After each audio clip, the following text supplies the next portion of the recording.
Сәлеметсіздер ме, білім алушылар? Бүгін біз 2-ші сыныптың қазақ тілі пәнін өтеміз. Өтетін тақырыбымыз сын есім. Сабағымыздың мақсаты сөз таптарын, сын есімді ажырату. Жақсы оқушылар, біз сын есім туралы өткен болатынбыз. Ал енді осы өткен білімімізді еске түсірейік барлығымыз. Сын есім қандай сұрақтарға жауап беретін еді? Қандай және де қай деген сұраққа жауап береді, дұрыс айтасыздар. Ал енді сын есімнің, сөздердің мағынасына қарай бірнеше топтарға бөлінетінін білеміз. Бірінші, сын есімнің, сөздердің түсін ажыратамыз. Салмағын анықтаймыз, пішінін анықтаймыз, көлемін және де дәмін. Жалпы сын есімнің сөздерінің 5 түрлі біз мағынасын анықтайды екенбіз. Оған қандай, қай деген сұрақтарға жауап береді. Өткен білімімізді еске түсірсек, ендігі біз мына тұрған суретте бейнеленген жануар туралы сипаттайық. Суретте не бейнеленген? Күшік. Күшігіміз біздің қандай? Күшігіміздің түсі. Түсі оның қоңыр, көзі мен мұрны қара түсті, солай ма? Күшігіміздің, жүні жұмсақ.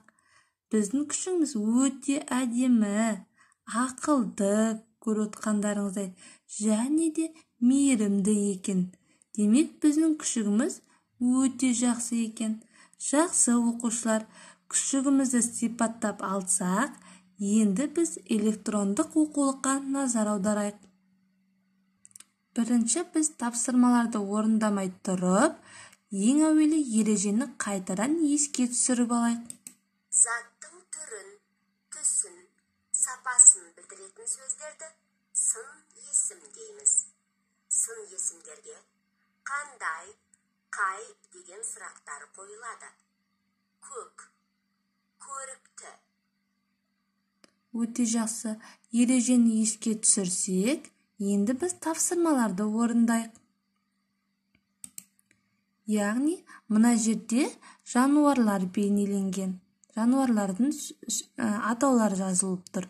Мына жануарлардың ерекшеліктерін тауып көр, сын есімдерге назар аудар дейді. Керекті сөздер міне төменде жазылып тұр. Ал енді біздің бірінші жануардың атауы қасқыр. Біздің қасқыр деген жануарымыз қандай екен? Жыртқыш, мақтаншақ, қорқақ, өтірікші, қу. Осы 5 сөздің қайсысы келеді? Қасқыр бізде жыртқыш екен. Өте жақсы. Ал түлкі қандай? Мақтаншақ, қорқақ, өтірікші, қу. Әрине, біз түлкінің қу екенін білеміз, солай ма? Ал қоян деген жануарымыз біздің қандай? Мақтаншақ, қорқақ, өтірікші, қорқақ. Қоян бізде қорқақ екен. Ал енді тексеріп көрейік. Дұрыс, өте жақсы оқушылар, керемет орындадыңыздар. Келесі тапсырмаға назар аударайық. Сын есімдердің мағынасына қарама-қарсы сөздермен сызып қос дейді. Мына бірінші баған және де екінші баған. Осы сөздерді біз мұқият оқып, бір-біріне сәйкестендіру керек екенбіз. Бұл қарама-қарсы сөздерді анықтаймыз. Бірінші сөз жақсы, биік, таза.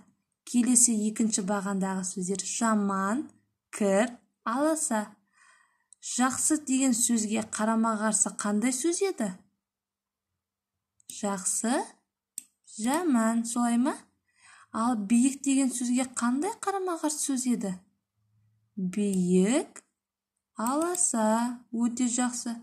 Ал таза деген сөзге қарама-қарсы сөз қандай еді? Таза, кір. Өте жақсы оқушылар, тапсырманы керемет орындадық.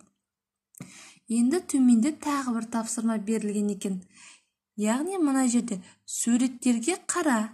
жоғарыдағы сын есімдерді, яғни мына жерде тұрған сын есімдерді пайдалана отырып оқиғаны құрастыр дейді. Оны сіздер қазір уақыт беремін, сол уақытта құрастыратын боласыздар. Ал біз келесі тапсырмаға кезек берейік. Оқушылар, келесі біздің тапсырмамыз дұрыс орналастыр. Яғни сын есімдерді мағынасына қарай топтап жаз дейді. Мына жерде 4 түрлі мағынасы тұр екен. Түсі, заттың, дәмі, көлемі және де пішіні. Осы төмендегі сөздерді әрбір, яғни мағынасына қарай орналастыруымыз керек. Бізде бірінші сөз қандай? Жасыл. Жасыл ол заттың, яғни түсіне, не дәміне, не көлеміне, я болмаса пішініне жатады. Ал енді анықтайық. Жасыл ол яғни заттың несі екен? Түсі екен. Үлкен. Үлкен заттың қандай мағынасына жатады? Үлкен. Ол әрине көлемі екен. Қара. Бұл заттың түсі. Себебі қара деген ол бізде түс. Тәтті. Тәтті. Ол заттың дәмі екен. Домалақ. Қандай? Домалақ. Пішіні заттың. Яғни домалақ бұл жерде не болады? Доп болады, я болмаса домалақ қарбыз болады, солай ма? Келесі сопақ. Дәл солай, бұл да заттың пішініне жатады. Келесі сөз ащы. Ащы. Демек бұл не? Дәмі заттың. Келесі сөзіміз кіші. Ол яғни заттың көлеміне. Жақсы оқушылар, яғни бұл тапсырманы біз дұрыс әрі нақты орындадық. Жарайсыздар.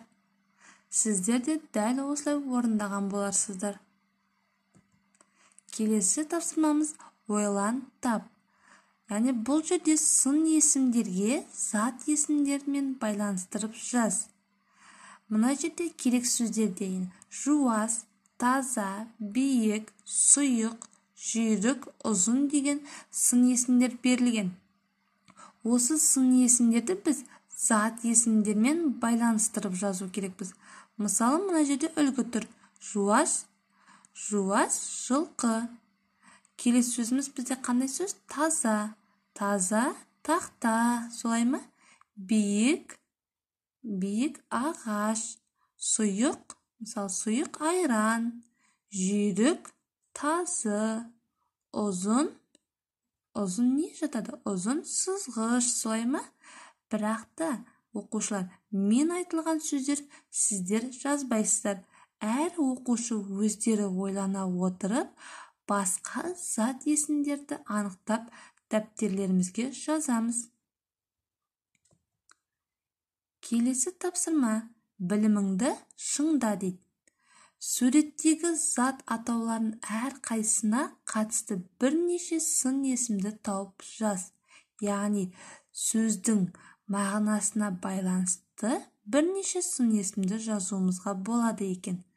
Мысалға, сіздерге үлгі ретінде мына төменде сіздерге сурет берілді. Бұл көше. Көше қандай? Кең, жарық, түзу. Дәл сол сияқты жоғарыдағы алма, гүл, балмұздақ деген сөздердің, яғни бірнеше мағынасын анықтап сіздер жазатын боласыздар. Мысалы, алма.